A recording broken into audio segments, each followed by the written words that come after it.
Hello दोस्तों, आप सभी का स्वागत है आपके अपने YouTube channel online IT classes पर। आज की क्लास में हम लोग अध्ययन करने वाले हैं दुर्घटना के बारे में जो है विस्तार से अध्ययन करने वाले हैं आज के क्लास में, ठीक है ना। तो इसमें जो है हम लोग चर्चा करेंगे कि दुर्घटना क्या होता है, दुर्घटना किन किन कारणों से होता है, इन सभी के बारे में विस्तार से अध्ययन करेंगे, ठीक है ना। तो विस्तार से अध्ययन करने के लिए हमको जो है एंट्री मारना पड़ेगा डायरेक्ट क्लास में। कहां पर? डायरेक्ट क्लास में। तो आइए मिलते हैं डायरेक्ट क्लास में ही।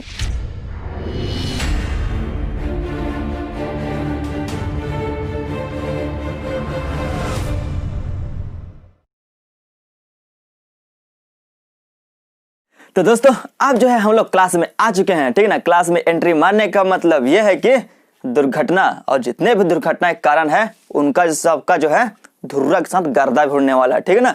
तो आइए एक एक करके जो है सबका विस्तार से या 1 बाय 1 करके सबका धुर्रा उड़ा देते हैं, ठीक है ना। तो सबसे पहले अपन लोग जो है क्लियर करने वाले हैं एक्सीडेंट, ठीक है ना। क्या एक्सीडेंट मतलब कि दुर्घटना, ठीक है ना। तो जितने भी आईटीआई वाले स्टूडेंट हैं, ठीक है ना, वो जो है दुर्घटना का डिफिनेशन जरूर नोट कर सकते हैं, ठीक है ना। तो आइए देखते हैं कि दुर्घटना का डिफिनेशन जो है क्या कहता है। जो घटना कभी भी कहीं भी ना चाहते हुए घट जाए उसे ही दुर्घटना कहते हैं, ठीक है ना। क्या कहता है, फिर से सुन लें।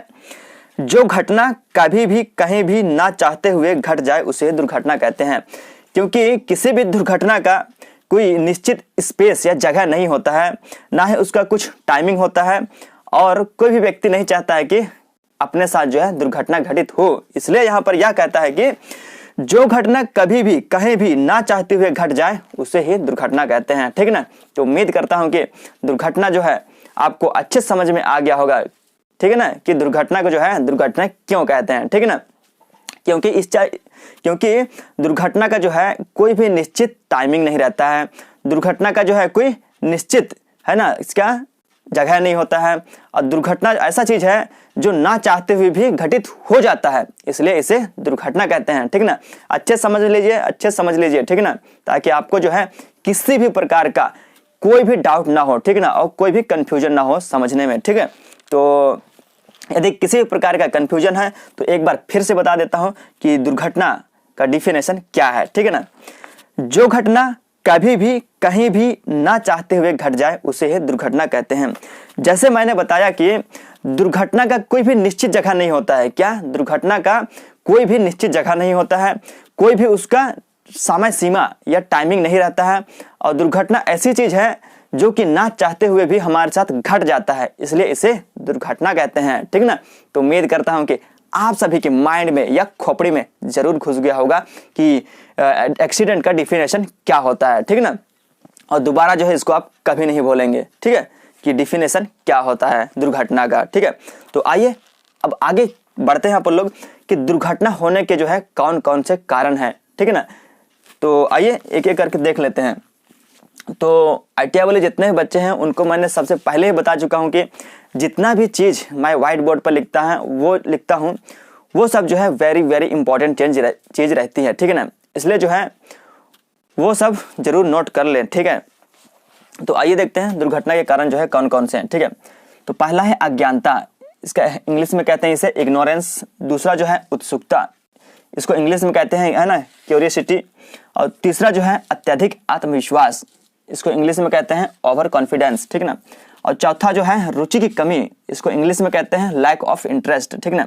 और पांचवा जो है अनुशासनहीनता, इसको इंग्लिश में कहते हैं इनडिसिप्लिन, ठीक ना। तो सबसे पहले अपन लोग इन 5 कारणों के बारे में विस्तार से अध्ययन करेंगे, उसके बाद जो है और जितने भी कारण हैं उनके बारे में बारी बारी से अध्ययन करेंगे, ठीक है ना। तो आइए देखते हैं कि अज्ञानता, क्या अज्ञानता के कारण जो है कैसे दुर्घटना घटित हो जाता है या दुर्घटना घटने की संभावना रहता है, ठीक है ना। तो इसका भी विस्तार से अध्ययन कर लेते हैं, ठीक है। तो आइए पहला मतलब कि अज्ञानता के कारण जो है कैसे हमें दुर्घटना का सामना करना पड़ सकता है या दुर्घटना घटित हो जाता है, ठीक है। तो आइए देखते हैं कि अज्ञानता के कारण जो है कैसे दुर्घटना घट सकती है। कार्यशाला में अधिकतर घटनाएं अज्ञानता के कारण होती है। मशीन की पूर्ण जानकारी के अभाव में उसे चलाना दुर्घटना के कारण बन जाता है, ठीक है ना। यहाँ पर कहता यह है कि कार्यशाला या वर्कशॉप में जहां पर भी हम काम करते हैं, ठीक है ना, क्या कार्यशाला या वर्कशॉप में, ठीक है, या फिर हम लोग जहाँ भी काम करते हैं वहाँ पर जो भी मशीनें रहती हैं, ठीक है ना, यदि हमें जो है मशीनों के बारे में जानकारी नहीं है कि कैसे चलाना है, ठीक है ना, यदि हम जो है उस मशीन को जाके चलाएंगे तो 100% गारंटी है कि आपके साथ जो है दुर्घटना घटित हो जाएगा। इसलिए कहता है यहाँ पर कि मशीन की पूर्ण जानकारी के अभाव में उसे चलाना दुर्घटना का कारण बन जाता है, ठीक है ना। जैसे मैंने बताया कि जिस मशीन के बारे में हमें कुछ भी जानकारी नहीं हो, ठीक है ना, और यदि जो है हम लोग उस मशीन को चलाने के लिए जाएंगे या चलाएंगे तो हमें जो है दुर्घटना का शिकार हो जाना पड़ेगा या दुर्घटना घटित हमारे साथ हो सकता है, ठीक है ना। तो उम्मीद करता हूं कि अज्ञानता के कारण जो है कैसे, ठीक है ना, क्या अज्ञानता के कारण जो है कैसे आप दुर्घटना के शिकार हो सकते हैं या दुर्घटना आपके साथ घटित हो सकती है, ठीक है ना। यदि समझ में नहीं आया तो आपको एक बार फिर से बता देता हूं, ठीक है, कि अज्ञानता के कारण जो है कैसे दुर्घटना घटित होने की संभावना रहती है, ठीक है। मान लो आपके पास बाइक है, कार है, ठीक है ना, या फिर मोटरसाइकिल है, या फिर ट्रक है, ट्रैक्टर है, जो भी गाड़ियां हैं आपके पास, ठीक है ना, ऑटोमोबाइल्स जितनी भी गाड़ियां हैं, यदि आपको जो है एग्जांपल लेते हैं कार का, ठीक है, अब आपको कार चलाना नहीं आता है, ठीक है ना, अज्ञानता को समझने के लिए है ना एग्जांपल दे रहा हूँ। तो मान लो आपको जो है कार चलाना है और आपको जो है कार चलाना आता नहीं है, ठीक है ना, क्या आपको जो है कार चलाना है और आपको जो है कार चलाना नहीं आता है, ठीक है, और आपके पास कार चलाने के लिए कुछ भी जानकारी नहीं है, ठीक है ना, कि स्टार्टिंग कैसा होता है, गियर कहाँ से लगते हैं, ठीक है ना, और जैसे रोड में चलती है गाड़ी तो कितनी साइज में जो है कार अपना स्पेस जगह लेता है, ठीक है ना, इत्यादि के बारे में आपको कुछ भी नॉलेज नहीं है, कुछ भी जानकारी नहीं है, ठीक है। फिर भी अगर आप जो है कार चलाने के लिए, ठीक है ना, उसमें बैठ जाते हैं और कार चलाएंगे तो 100% गारंटी है कि आप एक्सीडेंट कर बैठेंगे या फिर किसी को ठोक डालेंगे, ठीक है ना। इसलिए जो है कहता है कि अज्ञानता के कारण जो है दुर्घटना घटित हो सकता है या होता भी है, ठीक है ना। इसलिए हमें जो है यदि किसी भी मशीन पर हम काम करते हैं या फिर अगल बगल जितने भी मशीन हैं उनके बारे में किसी भी प्रकार की जानकारी नहीं है तो हमें जो है उस मशीन को नहीं चलाना चाहिए, ठीक है ना, अन्यथा हम भी दुर्घटना के शिकार हो सकते हैं। तो उम्मीद करता हूं कि अज्ञानता के कारण जो है कैसे दुर्घटना घटित हो सकता है या होता है आपको जरूर समझ में आ गया होगा, ठीक है। तो आइए आगे बढ़ते हैं। उत्सुकता, क्या उत्सुकता, ठीक है ना, कि उत्सुकता के कारण जो है कैसे हम दुर्घटना के शिकार हो सकते हैं या फिर हमारे साथ दुर्घटना घटित हो जाता है, ठीक है। तो आइए देखते हैं। कई बार कारीगर नई मशीन को देखकर उत्सुकतावश उसे चलाने का प्रयास करता है और दुर्घटनाग्रस्त हो जाता है, अतः उत्सुकतावश कारीगर को कोई कार्य नहीं करना चाहिए, ठीक है ना। यहाँ पर क्या कहता है कि कई बार कारीगर नई मशीन को देखकर उत्सुकतावश उसे चलाने का प्रयास करता है और दुर्घटनाग्रस्त हो जाता है, अतः उत्सुकतावश कारीगर को कोई कार्य नहीं करना चाहिए, ठीक है ना। जैसे मैंने अज्ञानता के बारे में बताया कि एक और एग्जांपल ले लेते हैं यहाँ पर कि यदि आपके पास कार है, नई कार आप खरीदे हैं, ठीक है ना, और आपको जो है बहुत उत्साह है, क्या उत्साह है कि हम जो है कार चलाएंगे, घर में कार है ना, कार चलाना है हमें, ठीक है ना, एकदम उत्साह है, ठीक है ना, घर में गाड़ी आ गई है तो हमें चलाना है, एकदम अंदर से एकदम फुल एकदम है ना उत्साह भर गया है। और उत्साह के कारण जो है आप यदि उस गाड़ी को चलाने जाएंगे, ठीक है ना, तो वही जैसे मैं अज्ञानता तो है आपके पास कि कैसे गाड़ी चलाई जाती है ना, रोड पर कितना स्पेस लेता है इत्यादि के बारे में आपको कुछ भी जानकारी नहीं है, ठीक है ना, और अंदर जो है एकदम उत्साह भरा हुआ है कि हम जो है आज कार चलाएंगे, ठीक है ना। और यदि आप कार चलाने जाएंगे उसी समय तो 100% गारंटी है कि आप जो है कार को या किसी और को भी एक्सीडेंट कर देंगे या फिर ठोक ठाक के सब राइट साइड कर देंगे, ठीक है ना। इसलिए जो है उत्सुकता के कारण भी जो है दुर्घटना घटित हो सकता है या फिर हम दुर्घटना के शिकार हो सकते हैं, ठीक है ना। तो हमें जो है जिस भी मशीन के बारे में पहला देखा कि हम लोग जो है जिस भी मशीन के बारे में हमें जानकारी नहीं है उसे जो है हमें नहीं चलाना चाहिए, चाहे वो कार हो, बाइक हो, मशीन हो या किसी भी प्रकार के मशीनें हो, ठीक है। तो उम्मीद करता हूँ कि उत्सुकता के कारण जो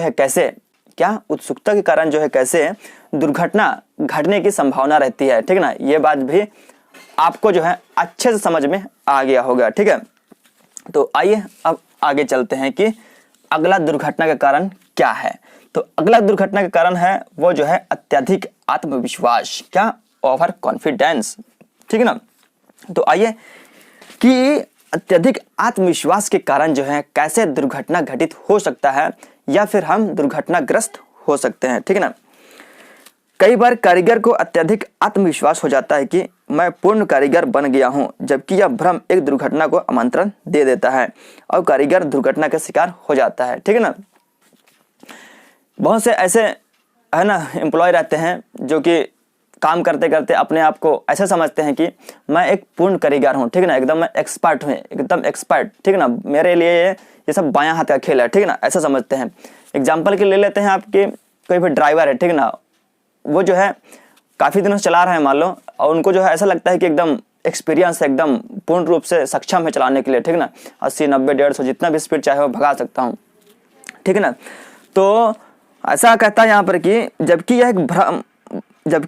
यह भ्रम एक दुर्घटना को आमंत्रण दे देता है और कारीगर दुर्घटना का शिकार हो जाता है। ठीक है ना। इसलिए कहता है कि हमें जो है कभी भी ओवर कॉन्फिडेंस नहीं होना चाहिए, चाहे हम बाइक चलाएं, चाहे कार चलाएं, चाहे हम मशीनों पर काम करें। ठीक है ना। हमें जो है अपने लिमिट पर ही काम करना चाहिए। ठीक है ना। हमें अंदर से ओवर कॉन्फिडेंस नहीं होना है। ठीक है ना।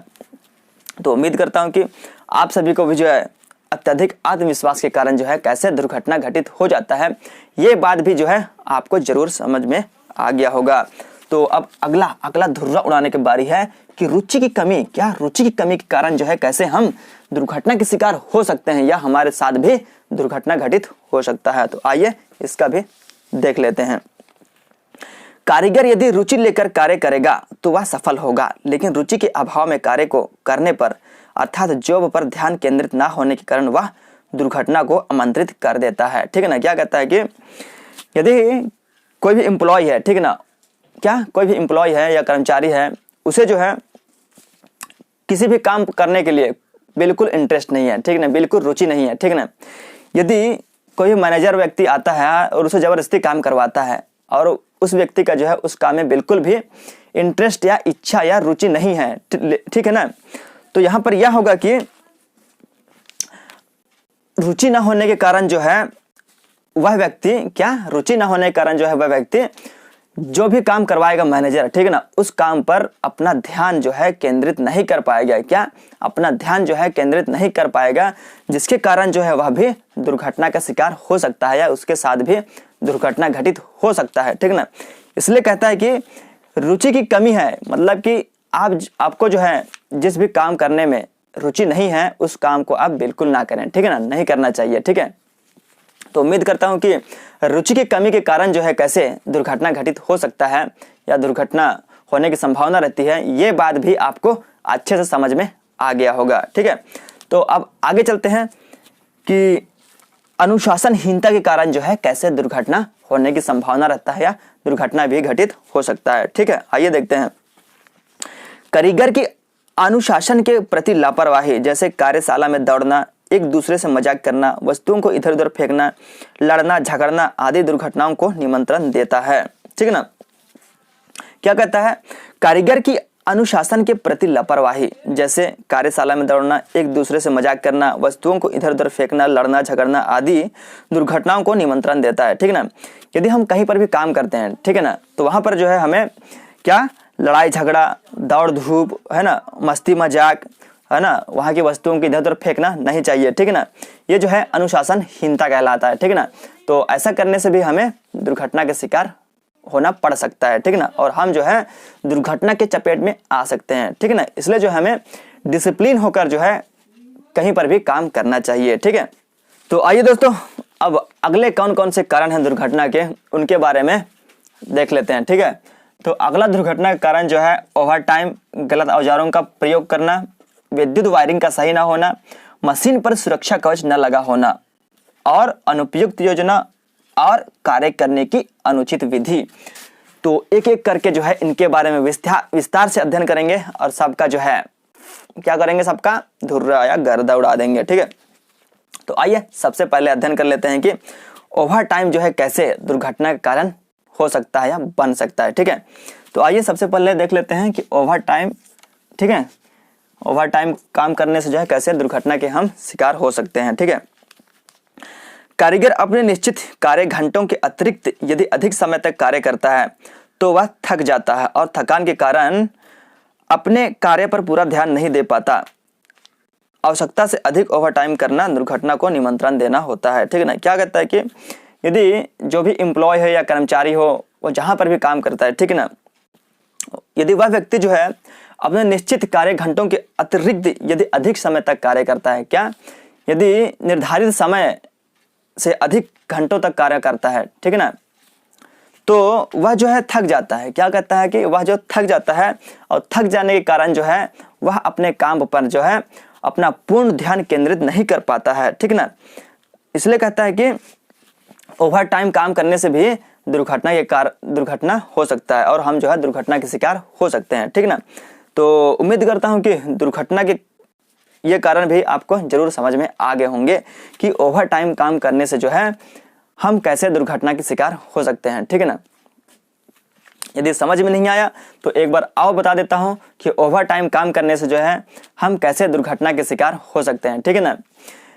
यदि हम वर्कशॉप में हो, चाहे कार्यशाला में हो, चाहे कंपनी में हो, चाहे फैक्ट्रियों में हो, चाहे खदानों में हो, हम कहीं पर भी काम करते हैं। ठीक है ना। क्या हम जो है कहीं पर भी काम करते हैं, यदि हमारा कार्य टाइमिंग जो है या काम करने की लिमिटेड घंटे जो हैं 8 घंटे के, ठीक है, और वहीं पर जो है हमें 8 घंटे की जगह पर 16 घंटे काम करा रहे हैं, ठीक है, तो हम जो है पूरी तरह से थक जाएंगे काम करते करते। ठीक है ना। थक जाएंगे और थक जाने के कारण जो है हम जो भी काम कर रहे हैं उस काम पर अपना पूरा ध्यान केंद्रित नहीं कर पाएंगे। ठीक है ना। और पूरा ध्यान केंद्रित नहीं कर पाने के कारण जो है हम दुर्घटना के शिकार हो सकते हैं या फिर हमारे साथ दुर्घटना भी घट सकता है। ठीक ना। तो अब तो उम्मीद कर सकता हूं कि आपके भेजे में जरूर घुस गया होगा कि ओवर टाइम काम करने से जो है कैसे दुर्घटना के शिकार हम हो सकते हैं। ठीक है। इसलिए जो है हमें ओवर टाइम काम नहीं करना चाहिए और जितनी सैलरी या पेमेंट है उतने में ही हमें खुश रहना चाहिए। ठीक है ना। तो आइए अब अगला कारण देख लेते हैं। क्या अगला कारण कौन सा है। ठीक ना। अगला कारण जो है गलत औजारों का प्रयोग करना। ठीक ना। तो आइए देखते हैं कि गलत औजारों के प्रयोग करने से जो है हम कैसे दुर्घटना के शिकार हो सकते हैं। ठीक है। तो यहाँ क्या कहता है कि कारीगर को कार्य की आवश्यकता के अनुरूप, क्या, कारीगर को जो है कार्य की आवश्यकता के अनुरूप जो है उचित औजारों का प्रयोग करना चाहिए, ना कि पेचकस की जगह प्लास या हैमर का प्रयोग करना चाहिए। ऐसा करना भी दुर्घटना का कारण बन जाता है। ठीक है ना। क्या कहता है कि यानी कि जहां पर जो है, ठीक है ना, जहां पर जिस टूल्स का उपयोग करना रहता है या होना रहता है वहां पर जो है उसी टूल्स का उपयोग करना चाहिए। मान लो यदि कोई भी स्क्रू ड्राइवर को खोलना है हमें, ठीक है ना, तो वहां जो हमें पेचकस का प्रयोग करना चाहिए, ना कि हैमर या फिर प्लास का प्रयोग करना चाहिए। ठीक है ना। उसी प्रकार अन्य जगह पर भी ऐसे ही काम करना चाहिए। मतलब कि जहां पर जिस चीज का उपयोग होना रहता है हमें जो है उस जगह पर उसी चीज का उपयोग करना है। ठीक है ना कि अन्य प्रकार का टूल्स का प्रयोग करना चाहिए। ठीक है ना। इसलिए जो है गलत औजारों का प्रयोग करने से भी दुर्घटना के शिकार हम हो सकते हैं। ठीक है ना। तो अब आगे चलते हैं कि अगला कारण कौन सा है। अगला कारण कौन सा है दुर्घटना होने का। ठीक है ना। अगला जो है विद्युत वायरिंग का सही ना होना। ठीक है ना। तो आइए देखते हैं कि विद्युत वायरिंग के सही ना होने से जो है हम कैसे दुर्घटना के शिकार हो सकते हैं। ठीक है ना। आइए इसको देख लेते हैं। कार्यशाला में बिजली के ढीले कनेक्शन, गलत की गई वायरिंग से आग लगने की संभावना रहती है तथा बिजली का झटका लग सकता है। ये कारण भी दुर्घटना को निमंत्रण दे देते हैं। जाहिर सी बात है कि जहां पर भी हम लोग काम करते हैं वहां पर यदि जो वायरिंग रहेगा वो सब ढीले ढाले रहेंगे, नंगे तार से रहेंगे, तो 100% गारंटी है कि हम जो है दुर्घटना के शिकार हो सकते हैं और हम जो है हमें जो है मृत्यु भी हो सकती है। ठीक है ना। इसलिए जो है हम लोग जहां भी काम करते हैं, वर्कशॉप में चाहे कंपनी हो, फैक्ट्री हो, जहां पर भी हम लोग काम करते हैं वहां पास जो है कभी भी, है ना, ठीक है ना, जो वायरिंग रहता है वो ढीले ढाले नहीं होने चाहिए और नंगे तार से तो बिल्कुल भी नहीं होने चाहिए, नहीं तो आप भी दुर्घटना के शिकार 100% हो सकते हैं। ठीक है ना। तो अब आगे चलते हैं कि अगला दुर्घटना का कारण जो है कौन सा है। ठीक है। तो आप सभी देख सकते हैं कि अगला दुर्घटना होने के कारण जो है वो जो है मशीन पर सुरक्षा कवच न लगा होना। क्या, मशीन पर सुरक्षा कवच न लगा होना। तो आइए देखते हैं कि मशीन पर सुरक्षा कवच न लगा होना ये जो है कैसे दुर्घटना के कारण बन सकता है या बन जाता है। ठीक है। कार्यशाला में चलती हुई मशीनें, खुली हुई गरारियां, साफ्टें, कटर, पावर प्रेसों की चलती हुई डाइयां, हैंडल का न लगा होना, ढीले हैंडल इत्यादि दुर्घटना कारण बन सकते हैं। वर्कशॉप में सभी मशीनें ढकी हुई होनी चाहिए, यदि वे खुली हो तो उन्हें ढक देना चाहिए। ठीक है ना। क्या कहता है कि जितने भी मशीनें रहती हैं, ठीक है ना, वो सब जो है ढके हुए होने चाहिए। ठीक है ना। यदि ढका हुआ नहीं रहेगा तो हम जो है किसी न किसी प्रकार से फंस सकते हैं, और फंस जाएंगे तो हम जो है दुर्घटना के शिकार हो सकते हैं, या हमारे साथ भी दुर्घटना घटित हो सकता है। इसलिए जो है हम लोग जहां भी काम करें वहां पर जितने भी मशीन है उस पर जो है सुरक्षा कवच जरूर लगा होना चाहिए। ठीक है ना। तो दोस्तों आइए अब अगला दुर्घटना का कौन सा कारण है उसको देख लेते हैं। तो अगला दुर्घटना का कारण जो है वो जो है अनुपयुक्त योजना। क्या? अनुपयुक्त योजना। तो अनुपयुक्त योजना जो है कैसे दुर्घटना का कारण बन सकता है इसके बारे में देख लेते हैं। ठीक है ना। वर्कशॉप में कार्य करने से पूर्व प्रत्येक पक्ष पर विचार करने के पश्चात ही योजनाबद्ध रूप से कार्य करना चाहिए। यदि बिना योजना के कार्य होगा तो दुर्घटना हो सकता है। यहाँ पर क्या कहता है कि हम जो भी काम करते हैं, ठीक है ना, उसका जो है स्टेप बाय स्टेप जो है प्लानिंग होना चाहिए। क्या? गुड प्लानिंग होना चाहिए, ना कि बैड प्लानिंग। ठीक है ना। यदि बैड प्लानिंग रहेगा, ठीक है ना, तो हम भी जो है दुर्घटना के शिकार हो सकते हैं, और जो काम कर रहे हैं वो काम भी पूरा नहीं होगा। ठीक है ना। इसलिए कहता है कि वर्कशॉप में कार्य करने से पूर्व प्रत्येक पक्ष पर विचार करने के पश्चात ही योजनाबद्ध रूप से कार्य करना चाहिए, यानी कि गुड प्लानिंग के साथ कार्य करना चाहिए। यदि बिना योजना के कार्य होगा, मतलब कि यदि बैड प्लानिंग के साथ हम लोग काम करेंगे तो दुर्घटना हो सकता है। ठीक है। तो अगला कारण देख लेते हैं कि अगला कारण कौन सा जो है जिसके कारण जो है हम दुर्घटना के शिकार या हमारे साथ दुर्घटना में घटित हो सकता है। तो यहाँ पर आप सभी लोग देख सकते हैं कि जो अगला दुर्घटना का कारण है वो जो है कार्य करने की अनुचित विधि। क्या? कार्य करने की अनुचित विधि। तो आइए देखते हैं कि कार्य करने की अनुचित विधि के कारण जो है हमें कैसे दुर्घटना का शिकार होना पड़ सकता है। ठीक है। यदि अनुचित तरीके से कार्य को किया जाएगा तो दुर्घटना की संभावना बढ़ जाती है। ठीक है ना। क्या कहता है कि यदि कार्य को जो है हम सही तरीके या सही ढंग से, या जैसे रूल्स रहेगा या जैसे स्टेप बाय स्टेप काम करना रहेगा, यदि हम जो है उसी के अनुसार काम नहीं करेंगे तो हम भी जो है दुर्घटना के शिकार हो सकते हैं। इसका कहने का मतलब भी यही है। ठीक है। तो उम्मीद करता हूँ कि जितने भी दुर्घटना के कारण हैं आपको जो है अच्छे समझ में आया होगा, और सबका जो है एकदम धुर्रा उड़ा दे होंगे आज भी लोग। ठीक है। यदि समझ में नहीं आया तो दोबारा वीडियो को है ना फिर से देख सकते हैं, ताकि आपको जो है अच्छे समझ में आ जाए और किसी भी प्रकार का कुछ भी कंफ्यूजन आपके माइंड में बिल्कुल नहीं होना चाहिए। ठीक है ना। और आप पेपर में जाओ तो सीधा धुर्रा उड़ा के आना। ठीक है ना। धुर्रा एकदम गर्दा उड़ा के देना, ताकि आप जो है 100% सफल बन सके या हो सके। ठीक है। तो दोस्तों यदि आपको वीडियो पसंद आया होगा तो लाइक, शेयर और कमेंट जरूर कीजिएगा, और चैनल को सब्सक्राइब करके बेल आइकन की घंटी को जरूर दबा दीजिएगा। ठीक है। तो ठीक है, आज की क्लास इतना है।